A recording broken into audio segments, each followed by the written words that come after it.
Good morning students. आज हम statistics के अंतर्गत आपको रिग्रेशन कोफिशिएंट्स से संबंधित, रिग्रेशन इक्वेशन से संबंधित कुछ एग्जांपल्स द्वारा विभिन्न सवालों को हल करने का तरीका बताएंगे। आप इसे ध्यान से समझने का प्रयास करें। आज हम एक ऐसे एग्जांपल्स को लेते हैं जिसमें हमारे पास एक्स और वाई में से एक चीज़ दी हुई होती है, दूसरी चीज़ हमें ज्ञात करनी पड़ती है। इसमें देखिए, estimate the yield when rainfall is 9 inches from the following data. निम्नलिखित समंकों से उपज का अनुमान लगाना है यदि वर्षात की मात्रा 9 इंच है। तो यहाँ पर यदि हम एक को अगर x माने और दूसरे को y माने तो इस ऐसी स्थिति में जैसे रेनफॉल दे रखा है तो उपज क्या होगी, अर्थात आप x का अनुमान लगा सकते हैं यदि हम वर्षा को y मान लें और उपज को हम x मान लें। तो जो जानकारी आपको यहाँ दे रखी है वह इस प्रकार है कि यील्ड उपज दे रखी है वीट की केजी पर यूनिट एरिया। इसमें मीन दे रखा है जो हमारा x जो है x बार हो जाए 10 और स्टैंडर्ड डेविएशन दे रखा है उपज का वो है 8। दूसरी जानकारी दे रखी है हमें एनुअल रेनफॉल वर्षात की वार्षिक वर्षात कितनी है इंचेज में। इसका माध्य दे रखा है 8 और स्टैंडर्ड डेविएशन दे रखा है 2 और फिर R दे रखा है correlation coefficient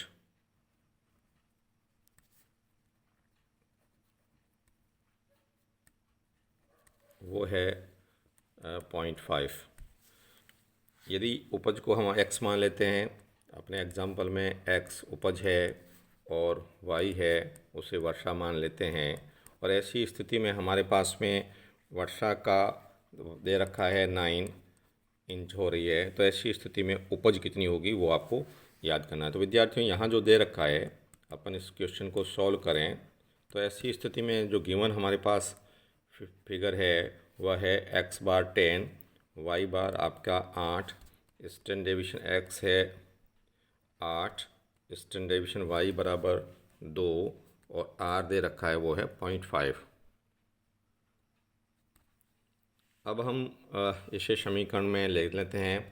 x on y equation में आपका हो जाएगा x माइनस एक्स बार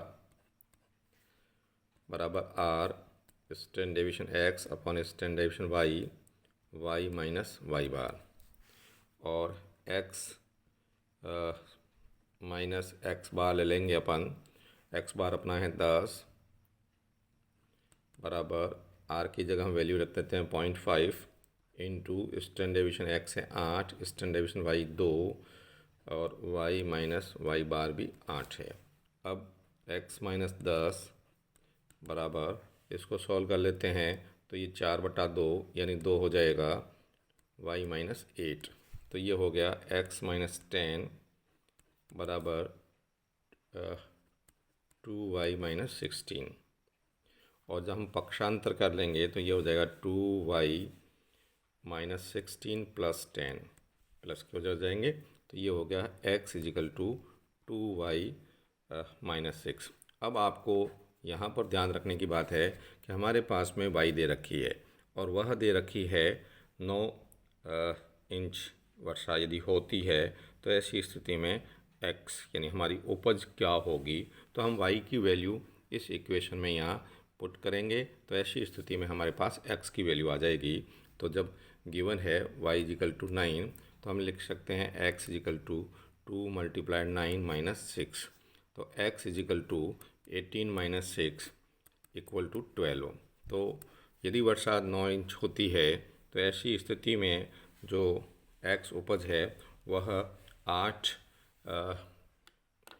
क्विंटल या 8 केजी जो है पर क्षेत्रफल में प्रति इकाई 8 किलो उत्पादन होगा। तो विद्यार्थियों, इस प्रकार से हमने इस क्वेश्चन को समझने का आपके सामने रखी बात कि किस प्रकार से यदि एक वेरिएबल दे रखा है तो हम दूसरा वेरिएबल कैसे ज्ञात करें।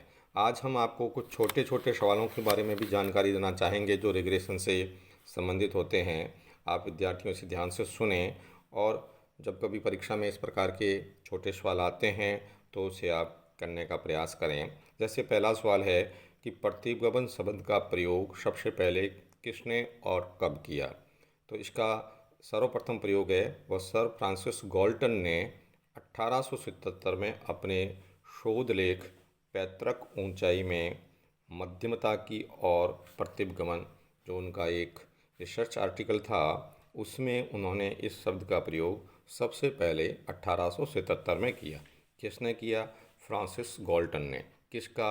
रिग्रेशन यानी समयाचरण या प्रतिगमन शब्द का प्रयोग किया। दूसरा जो सवाल है वह है कि प्रतिगमन का अर्थ क्या है। तो आप कह सकते हैं कि मूल इकाइयों के रूप में दो या दो से अधिक चरों में पारस्परिक औसत संबंध का माप ही प्रतिगमन कहलाता है।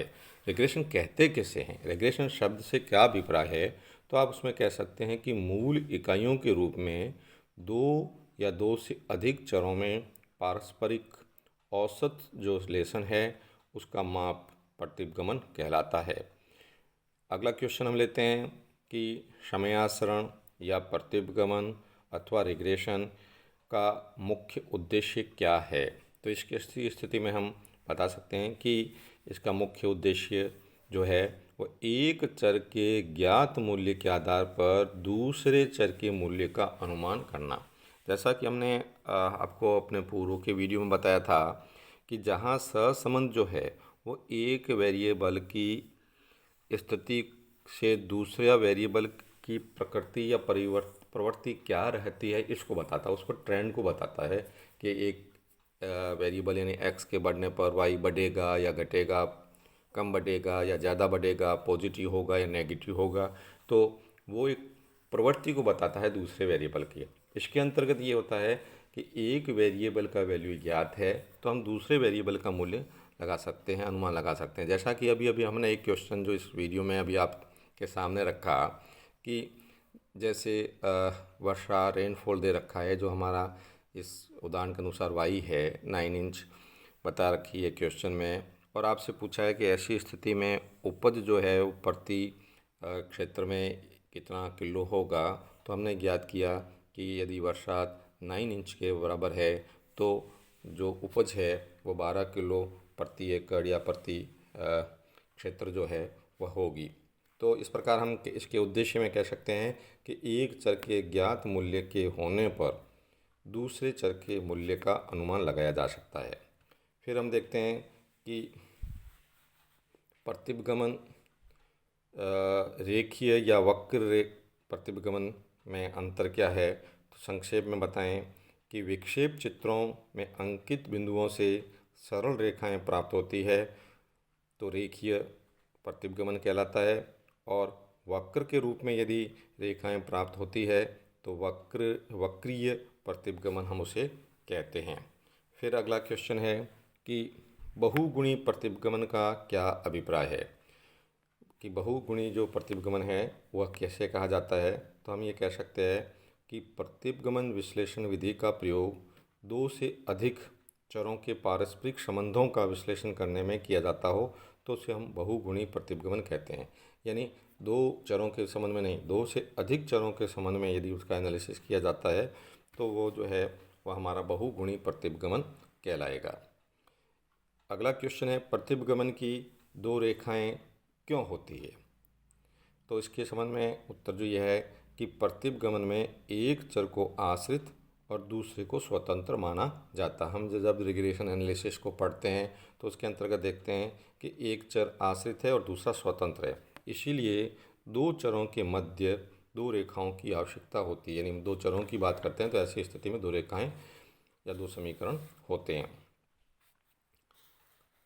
प्रतिगमन की एक ही रेखा किस स्थिति में होती है। यदि प्रतिगमन की एक रेखा हो तो क्या स्थिति होगी।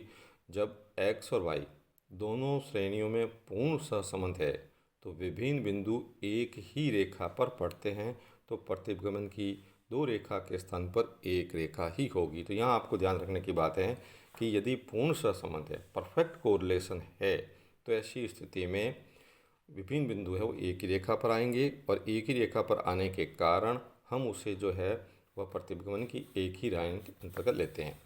नेक्स्ट क्वेश्चन है कि यदि समीकरण एक्स सी बराबर ए प्लस बी वाई है, में ए तथा बी से क्या अर्थ है। तो ए और बी को अचर मूल्य माना जाता है, इसके मूल्य स्थिर है, यानी इसमें ए का मूल्य प्रतिगमन की रेखा के स्तर को बताता है और बी प्रतिगमन रेखा के ढाल को निश्चित करता है, यानी इनके जो मूल्य है इसमें ए है वह प्रतिगमन की रेखा के स्तर को बताता है और बी है वह प्रतिगमन की रेखा के ढाल को निश्चित करता है। फिर अगला क्वेश्चन है प्रतिगमन कोफिशिएंट से सहसंबंध कोफिशिएंट का निर्धारण कैसे होता है। तो हम कह सकते हैं कि सहसंबंध जो गुणांक है दोनों प्रतिगमन गुणांकों के गुणनफल का वर्गमूल होता है, जैसा कि उस दिन आपको बताया था कि R = √bxy × byx। तो इन दोनों के जो रिग्रेशन कोफिशिएंट है उनको मल्टीप्लाई करके यदि हम उनका वर्ग निकाल देते हैं, वर्गमूल निकालते हैं, तो वह जो है वह अपना R या सहसंबंध गुणांक होगा। तो विद्यार्थियों, इस प्रकार हमने कुछ बिंदुओं पर चर्चा की। आप प्रतिगमन से संबंधित क्वेश्चन को सॉल्व करें। यदि कोई समस्या हो तो फ़ोन से या व्यक्ति से संपर्क करके अपनी समस्या का समाधान कराने का प्रयास करें। धन्यवाद। आगे की वीडियो में हम और अन्य जानकारी सांख्यिकी के संबंध में आपके सामने लेकर उपस्थित होंगे। Thank you.